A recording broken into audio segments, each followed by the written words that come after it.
Good evening. My name is David Solomon, and I'm the director of the newest academic center at Notre Dame and the sponsoring body for this conference, the Notre Dame Center for Ethics and Culture. It's customary to open conferences of this magnitude at Notre Dame with opening comments by one of our central administrators, who I might add have been very supportive of our conference. But Notre Dame is on the road this weekend, as we say, or at least that part of Notre Dame that goes on the road, so you're stuck with me. Father Malloy, our president, and our provost Nathan Hatch both did ask me to welcome you in their names, and I'm happy to do so. We especially welcome those of you who are visitors to the campus, and even more especially those of you who are first-time visitors to this campus. We're very proud of the beauty of Notre Dame, and we love to share it with all of you. If there's anything we can do while you're here to make your stay more enjoyable or productive, please check with any of us. All of you are here tonight to hear our distinguished speaker, Judge John Noonan. But let me remind you that as great as John Noonan is, he's only the opening talk in a weekend-long conference. All sessions of this conference, which runs through Saturday, are open to the public, and we encourage all of you to attend any of the sessions in which you might be interested. There are programs for the conference available at the registration desk outside to your right for those of you who haven't registered for the conference, and please pick one up, share them with your friends, and come back throughout the weekend. We will also be having a reception after this talk in the sort of area right to my right, and all of you are invited to that too. Let me tell you just a little bit about who's here tonight and who's here for this conference. We have graduate students and undergraduate students from many different colleges and universities. We have members of a number of different religious communities. We're especially happy to have 14 nuns and postulants from the Dominican House in Ann Arbor who just arrived late this afternoon.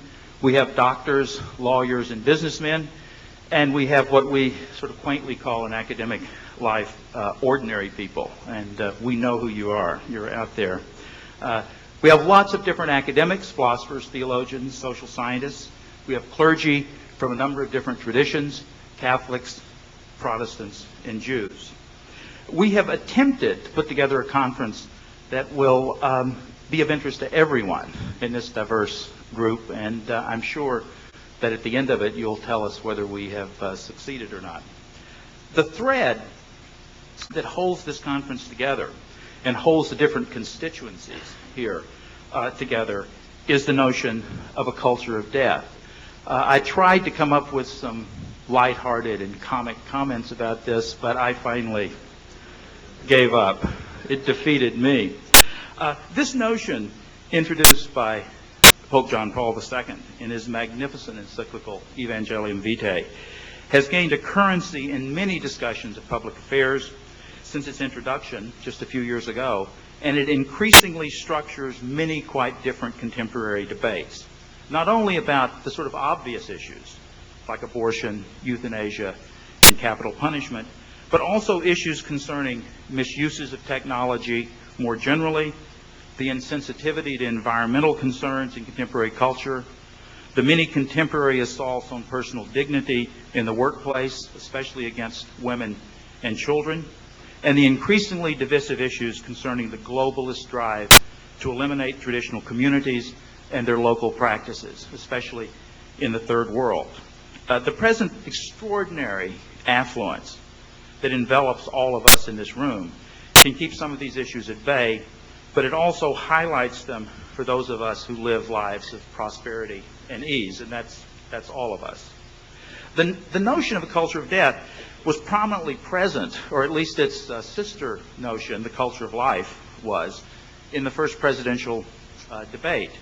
We had invited our presidential candidates to appear tonight at this conference to state their positions on the many issues implicated in the discussion of these matters, but they were otherwise engaged and no doubt worn out after their efforts last night.